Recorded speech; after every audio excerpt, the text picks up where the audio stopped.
And it looked like Caitlin Caitlin Clark Clark has just landed made a her move first that has the speaking gig entire WNBA sweating bullets. And honestly, you're not going to believe where she's headed next. While half the league is drowning in drama, fighting over contracts, and pointing fingers at each other, Clark quietly walked away from the court and straight into a was Caitlin Clark $100,000 an hour speaking gigs. Well, I'm here to tell you, she is not taking long getting back to work, raking in the cash because she has WNBA players weep. We're talking six figures for a speech, one speech, and the timing. Let's just say the league is about to have a very uncomfortable conversation about who really holds the power here. But before didn't need the money to do unrivaled. She's landing $100K to speak to speak for companies and represent companies all over the country. we get She's into not the hurting chaos for cash, this is causing and I behind just think closed this doors, is just the coolest. let me paint you a picture of just how wild this situation has become. The season barely ended. Like, the confetti hasn't even been swept up yet, and Caitlin Clark is already back to work. But here's the twist. She's not lacing. So it looked like Caitlin Clark is headed to Long Island Association, bro. So it stated Long Island Association joined the Long Island Association's president and CEO, Matt Cohen, moderates the special. She's trading her jersey for a tailored suit, stepping onto a stage, and collecting a paycheck that rivals what some of her teammates make in an entire year. And the best part, she doesn't have to worry. Conversation with Caitlin Clark discussing her record-breaking performances, impact, and cultural influence on October the 29th or dealing with at refs 10:30 to who 12. conveniently look the other way. This woman is getting paid to talk. Just talk. Let that sink in for a second. Now, if you've been paying attention to the WNBA lately, you know it's been an absolute circus. The players are at war with the front office over the collective bargaining agreement. Steph mentioned that it was kind of baby steps and getting back and making sure you don't lose what you've worked on this season. Just what are your plans for the off season and possibly playing or just doing individual workouts? Yeah, I mean, probably take a little bit of a break here, just for maybe a week. I don't really want to lose a ton of the stuff I've worked on. Commissioner Just trying to get my body back to full press conferences, like she's playing hide and seek. Nafisa Collier is publicly calling out league leadership. Aya Wilson is catching heat over officiating controversies. It's messy. It's chaotic. And in the middle of all this noise, Caitlin Clark is out here making power moves so smooth, so calculated, that full health. There's some USA basketball stuff I need to get ready for. And, you know, I need to be able to find some runs and some ways to play 5-on-5 just so I can kind of get that feel back. And, but more than anything, I think my main focus is really just getting my body healthy. And once we get back to 5-on-5, like just being able to test my body and make sure I know it's in a good spot where it's going to be able to hold up with everything that, she's already we think three steps ahead. Here's what went down. Last offseason, rumors started swirling that Clark was charging around $100,000 per speaking engagement. At first, people laughed. They thought it was a joke. But then the invitations started pouring in. Corporations, business conferences, Fortune 500 companies, all of them lining up with their checkbooks open, begging for just. I think we've corrected or we think we've worked on to be able to know I'm in a really good spot there. And, you know, when you go through injuries, especially in my scenario where it's been a few of the reoccurring kind of bouncing around, which isn't necessarily uncommon in my situation just because of compensation. And, you know, when you're dealing with things in that groin area, that just is kind of how it can go sometimes. I think it's important that you can become confident in your body again. And that's for anybody that goes through injury. So that's probably going to be my main focus is, and you know, Clark just She feeling 100. delivered. She showed up, she spoke, she inspired, and she walked away richer than most athletes make in months. Fast forward to now, less than a month after this season wrapped, and she's already locked in her next gig. The WNBA front office probably found out the same way we did, scrolling through Twitter on a random Tuesday afternoon. So where exactly is Caitlin Clark headed? Glad you asked. She's been announced as the featured speaker for the Long Island Association's fall conference. And before you roll your eyes thinking this is some low-key event at a community center, let me stop you right there. The Long Island Association is not playing around. We're talking old money, big money, country club money. The kind of crowd that golfs on weekdays and owns properties you'll never even visit. Clark is sitting down with their president, Matt Cohen, for what they're calling a special conversation about her record-breaking performances, her impact on women's basketball, and her growing influence beyond the sport. Translation? She's the face of basketball right now, and everyone knows it, even the WNBA, whether they want to admit it or not.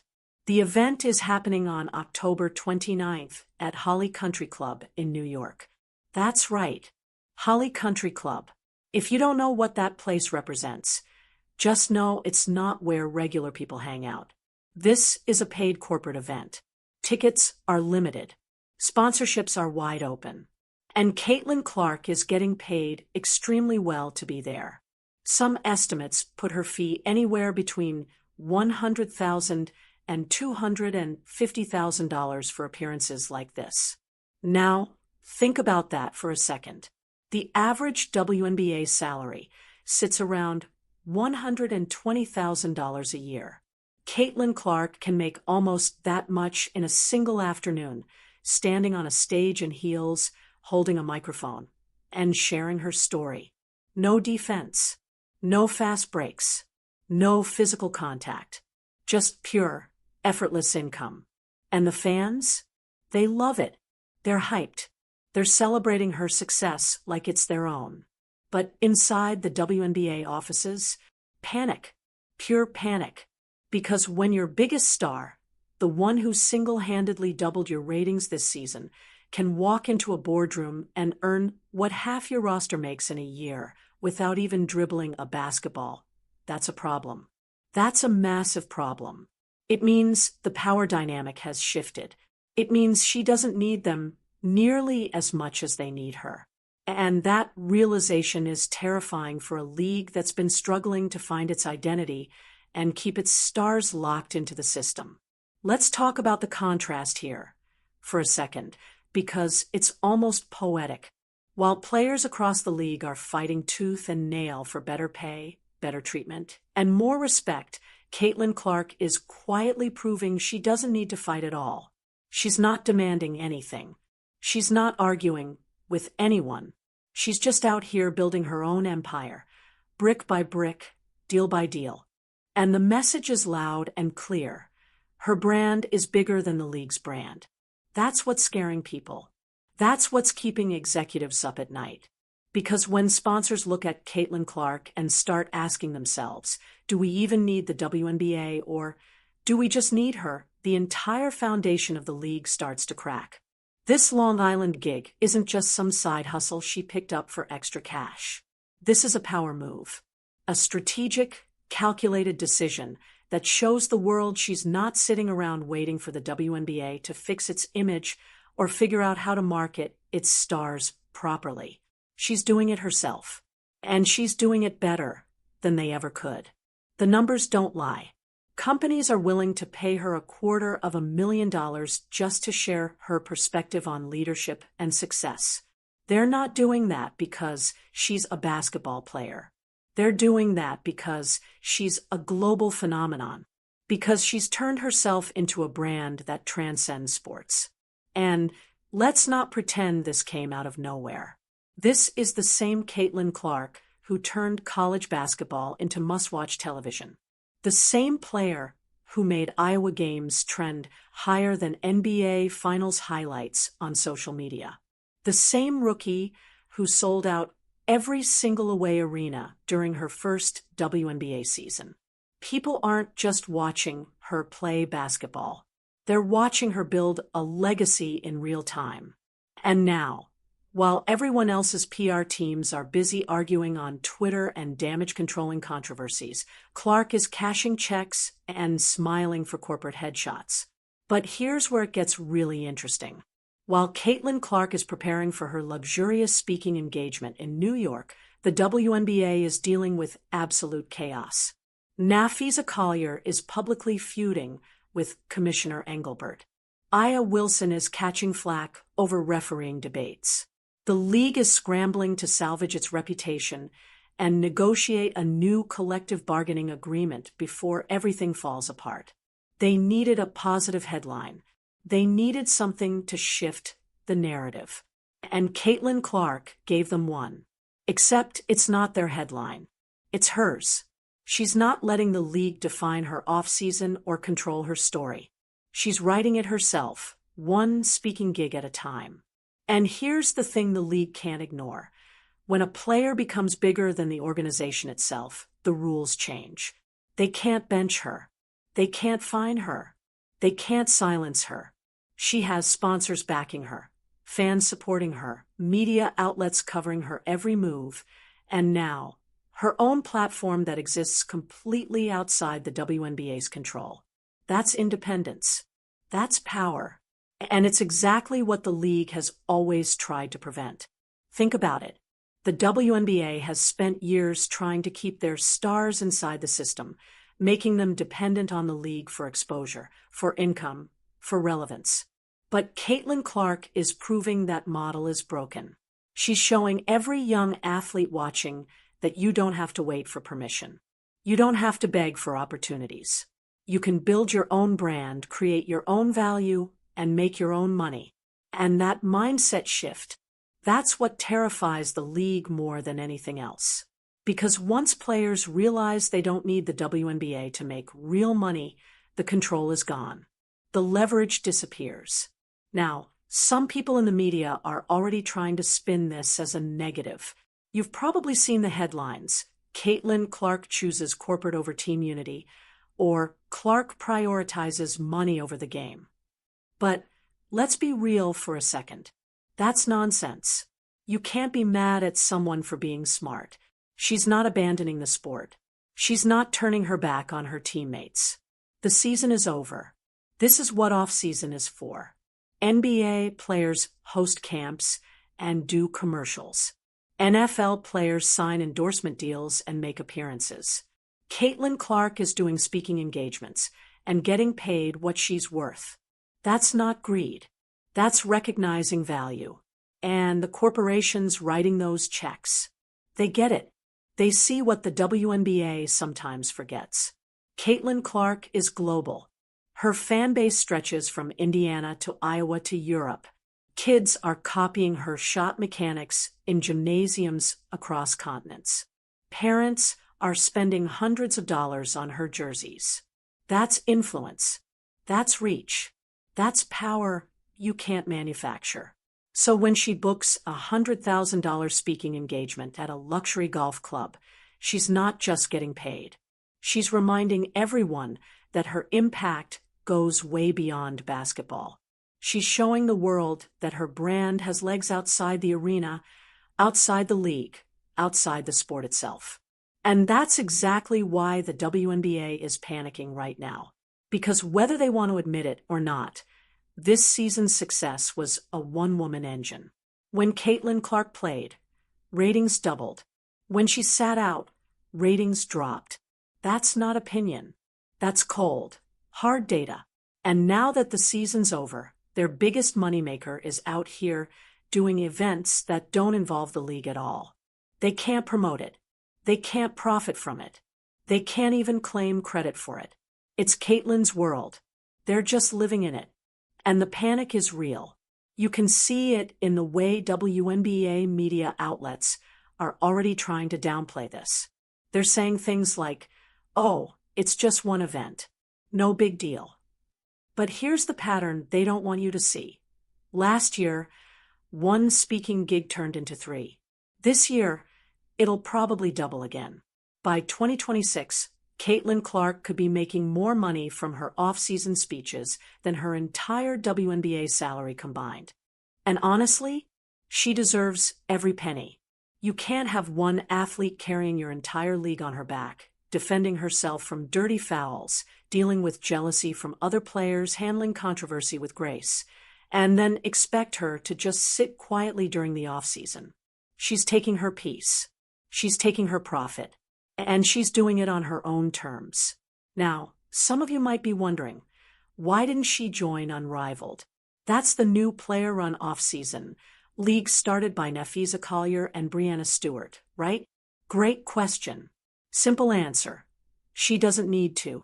Unrivaled is perfect for players trying to supplement their income and stay sharp during the break. But Caitlin Clark, she's already making that money and more without risking injury in another competitive league. Why would she lace up her sneakers and risk getting hurt when she can make the same paycheck giving a speech in heels? That's not laziness. That's strategy. Work smarter, not harder. And this move proves something important. Caitlin Clark isn't just an athlete. She's a businesswoman. She understands leverage. She understands timing. She understands value. And here's the bigger lesson for every player watching this unfold. Some fans online are saying she should use her platform to fight for the other players, to advocate for better salaries across the board. But here's the truth. She is fighting, just in a different way. She's showing them a better playbook. She's proving that you can build your own brand, that you don't have to wait for the system to change, that you can create your own opportunities. And that lesson, that scares the league more than anything. Because once players realize they don't need the WNBA to make life-changing money, the power structure crumbles. We've seen this before. Shaq did it. Kobe did it. Serena Williams did it. Now Caitlin Clark is doing it her way. And this is just the beginning. This Long Island gig isn't just a payday. It's a signal to every major brand and corporation out there that she's open for business. Watch what happens next. There's going to be a new Nike campaign, maybe a Netflix docuseries, maybe her own basketball academy. And every single one of those moves will happen completely outside the WNBA's control. Meanwhile, the league's PR team will keep tweeting about unity and growth like everything's fine. But unity doesn't pay rent. Growth doesn't cover bills. And Caitlin Clark isn't waiting around for someone to hand her a check. She's cashing them herself. And here's the kicker. The timing of all this is almost too perfect. Her Long Island speaking engagement is scheduled for October 29th. You know what else is happening around that time? The WNBA's collective bargaining agreement is set to expire. So while players and executives are locked in intense negotiations, possibly even facing a lockout, Caitlin Clark will be standing on a stage in front of millionaires at a country club in New York, talking about leadership and success. The irony is poetic. The optics are brutal. And the headlines write themselves. WNBA faces potential lockout while Caitlin Clark shines outside the league. Sponsors are going to love that. Because no matter what happens, Caitlin's value only goes up. If there's a lockout, she still wins. If there's no lockout, she comes back even richer. Either way, she's bulletproof. And that's the part the WNBA absolutely cannot handle. Right now, the league feels like it's one bad headline away from falling apart. And Caitlin Clark keeps reminding everyone that she doesn't need them to keep winning. She doesn't need favoritism. She doesn't need special treatment from referees. She doesn't need manufactured storylines or fake ratings boosts. She has something nobody else in the league has: universal respect. Even the people who don't like her game respect her grind. She's polite. She's professional. She's marketable. She's ridiculously consistent.